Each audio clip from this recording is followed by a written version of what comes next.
গাজানগর দখলের পরিকল্পনা অনুমোদন ইসরায়েলের।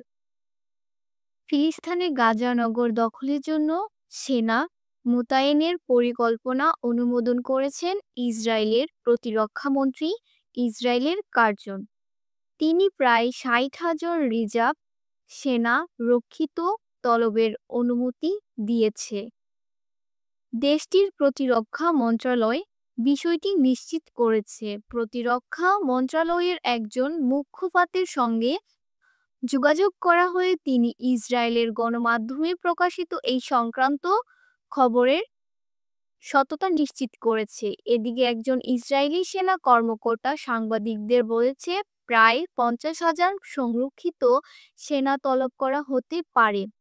আগামী মাসে তাদের নিয়োগ প্রক্রিয়া শুরু হবে। এই সেনা কর্মকর্তা আরও বলেন, অভিযানের পরবর্তী ধাপে গাজা নগরে নিয়মিত সেনারা অভিযান চালাবেন।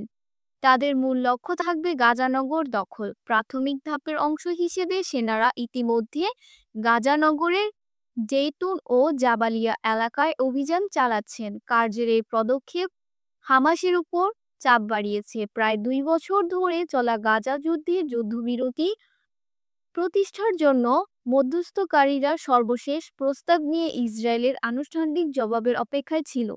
এমন সময় ইসরায়েলের এ ধরনের পদক্ষেপ নিল। গাজার গণমাধ্যম দপ্তর জানিয়েছে, ২০২৩ সালে ৭ অক্টোবর থেকে ইসরায়েলি হামলার উপকাঠিত এখন পর্যন্ত ৬০,০০০-এর বেশি ফিলিস্তিনি নিহত হয়েছে।